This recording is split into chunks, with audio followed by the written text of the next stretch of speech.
Waalaikumsalam warahmatullahi wabarakatuh.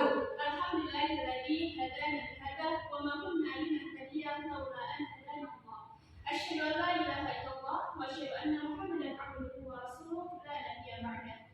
Alhamdulillah, pada kesempatan kali ini kita masih diberikan kesempatan untuk bisa mempresentasikan materi kelompok 2, yaitu dalam pengantar kuliah membaca kritis yang berjudul Membaca sebagai Bentuk Penerimaan Informasi. Baik, perkenalkan, nama saya Anurani Ilmadulio, di sini saya sebagai moderator. Dan untuk pemateri pertama ada Alifah Bella Amalia, yang pemateri kedua ada Sasa Bella Dinunja, pemateri ketiga ada Samira Nur Rahman, pemateri keempat ada Anadia Bin Safira, pemateri yang kelima yaitu ada Siti Nur Azizah. Baik, untuk pemateri pertama saya persilakan kepada Alifah Bella Amalia. Alifah Bella Amalia.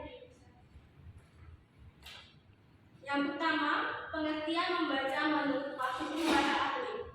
Menurut Heri Gunung Tadigan 2008 halaman 7, membaca adalah suatu proses yang dilakukan serta digunakan oleh pembaca untuk memperoleh pesan yang hendak disampaikan oleh penulis melalui media kata-kata atau bahasa tulis. Yang kedua, menurut Sabati Hadiah DKK tahun 1992 sampai 1993 halaman 22, membaca adalah suatu kesatuan kegiatan yang terpadu yang mencakup beberapa kegiatan seperti mengenai huruf dan kata-kata, menghubungkan dengan bunyi serta maknanya, serta menarik kesimpulan mengenai maksud bacaan. Yang ketiga, menurut Soedarso 2005 halaman 4, bahwa definisi membaca adalah aktivitas yang kompleks dengan mengarahkan sejumlah besar tindakan yang terpisah-pisah.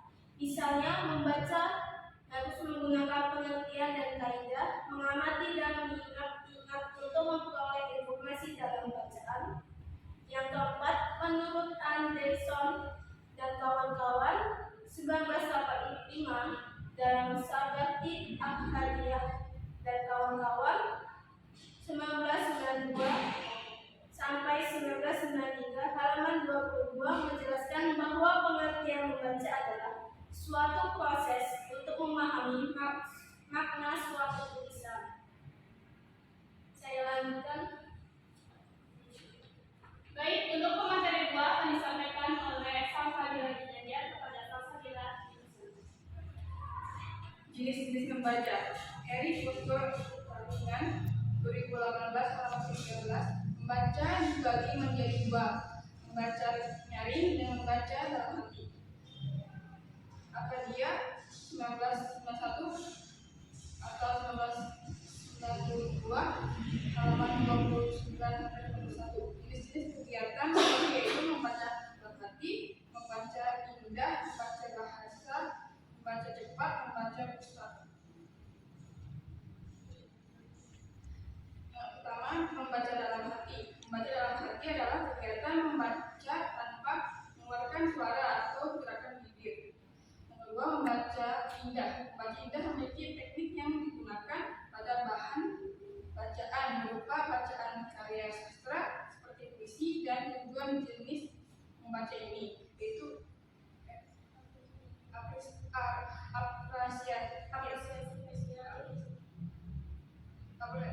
apresiasi yang menghadapkan agar membaca sebagai ungkapan penghayatan terhadap karya sastra. Yang ketiga, membaca cepat. Tujuan membaca cepat yaitu agar siswa mampu dengan cepat menangkap isi bacaan. Yang keempat, membaca pustaka. Membaca pustaka yaitu kegiatan di luar dari pelajaran dan sifat kurikuler, ekstrakurikuler, bahkan individual. Baik, terima kasih kepada pemateri kedua. Selanjutnya akan disampaikan oleh pemateri ketiga yaitu Samira Nur Rahma kepada Samira. Berikutnya itu ada ciri-ciri pembaca, yaitu menurut Anderson Ahadiyah tahun 1991 halaman 23 sampai 24 itu terdapat 5 ciri membaca, yaitu yang pertama, membaca dalam proses konstruktif, yaitu pembaca perlu mengolah hasil bacaan berdasarkan informasi yang dilandasi pada pengetahuan dan juga pengalaman yang telah dimiliki. Yang kedua yaitu membaca harus lancar, yaitu kelancaran dalam membaca ini ditentukan dari adanya kesambungan pembaca mengenai suatu kata yang artinya pembaca ini harus dapat menghubungkan adanya tulisan dengan maknanya. Yang ketiga yaitu membaca menggunakan strategi. Membaca dengan terampil akan menyesuaikan strategi membaca dengan taraf kesulitan tulisannya, pengenalan topik yang dibaca dan juga tujuan bacaannya. Jadi, pembaca yang terampil dengan cepat akan dapat menangkap kalimat atau informasi yang tidak relevan di dalam bacaan itu. Sedangkan pembaca yang belum terampil dalam membaca itu tidak dapat melihat kata yang tidak relevan di dalam bacaan tersebut. Baik, terima kasih kepada Samira Rahmat. Kita lanjutkan ke materi yang keempat, yaitu Adelia Safira Bening kepada Adelia Indonesia. Saya melanjutkan ciri-ciri membaca.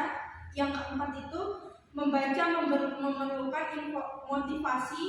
Motivasi merupakan kunci keberhasilan di dalam pembelajaran membaca. Juga pada dasarnya ada sesuatu yang menyenangkan. Jadi gimana maksudnya motivasi di dalam membaca? Kita tuh harus tahu purpose kita tuh apa dalam membaca suatu karya atau suatu buku. Apa tujuan kita ingin membaca buku itu? Apa yang ingin kita dapat? Ilmu apa yang ingin kita dapat? Seperti itu contohnya motivasi dalam membaca. Dan yang kelima, ciri membaca adalah harus dikembangkan. Keterampilan membaca diperoleh secara tidak mendadak ataupun dalam waktu singkat. Maksudnya apa?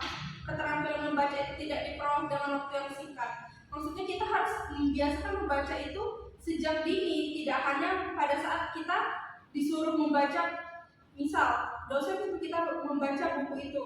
Kalau kita tidak punya memiliki keterampilan literasi sehari-hari untuk membaca sesuatu, kita membaca itu akan sangat-sangat malas karena keterampilan membaca itu tidak bisa didapat dalam jangka waktu yang pendek, tapi harus dilakukan di dalam kegiatan sehari-hari. Keterampilan membaca ini bisa kita latih dengan membaca artikel, membaca berita.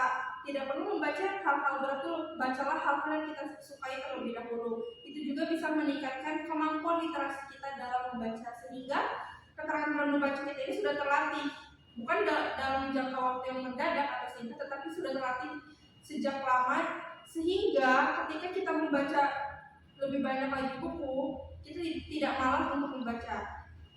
Selanjutnya, jenis-jenis membaca akan disampaikan oleh teman saya. Baik, terima kasih banyak kepada Adelia. Materi selanjutnya yaitu materi terakhir yang akan disampaikan oleh Siti Nur Aziza kepada Siti Nur. Baik, terima kasih kepada moderator. Di sini saya akan menjelaskan mengenai jenis-jenis membaca. Tadi telah disebutkan bahwa menurut Harigan pada tahun 1984 membaca itu dibagi menjadi dua, yaitu membaca nyaring dan membaca tak nyaring. Membaca tak nyaring atau membaca dalam hati itu tadi telah disebutkan pada materi kedua. Maka di sini saya akan menyebutkan hanya mengenai materi membaca yang nyaring.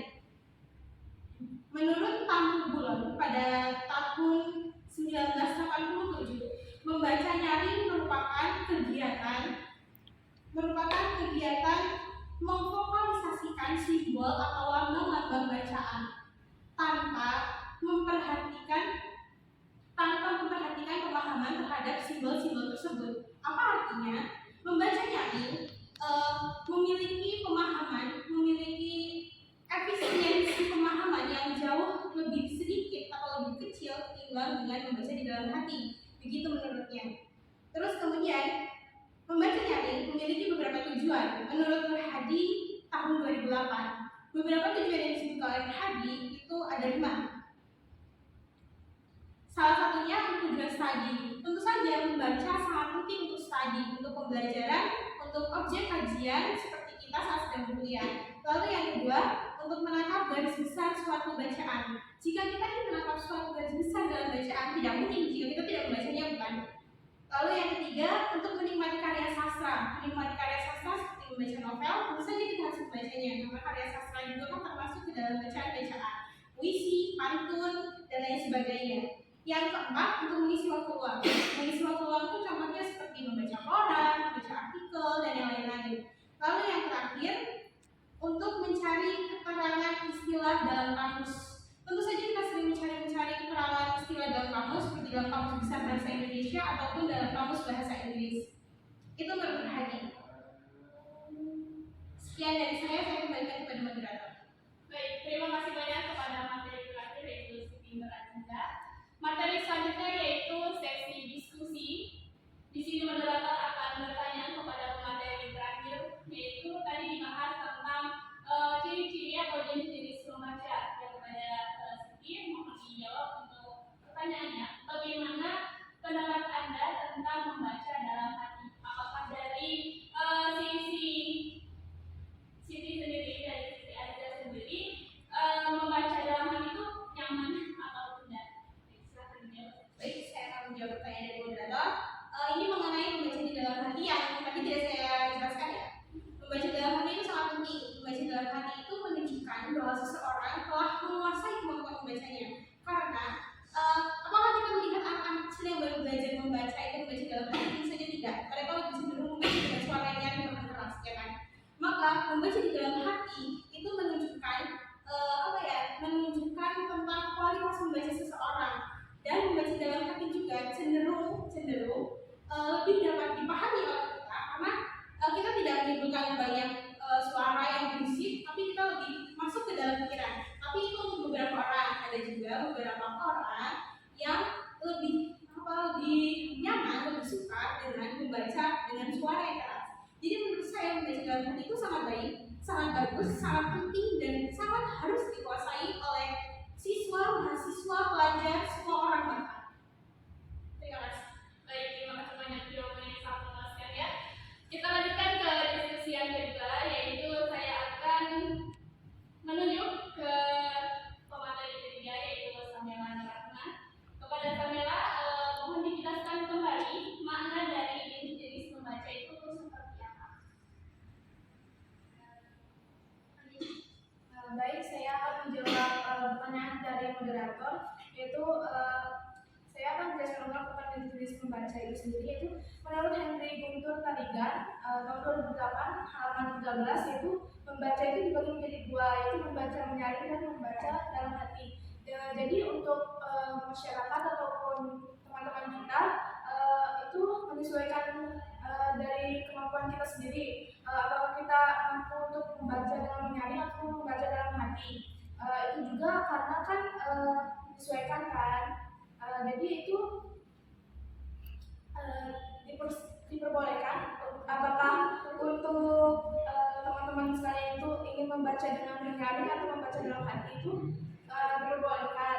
Jadi tidak harus banget gitu. Kalau misalkan membaca itu harus nyari, harus membaca dalam hati. Jadi itu hanya jadi itu diperbolehkan dan menyesuaikan dengan keadaan kita sendiri.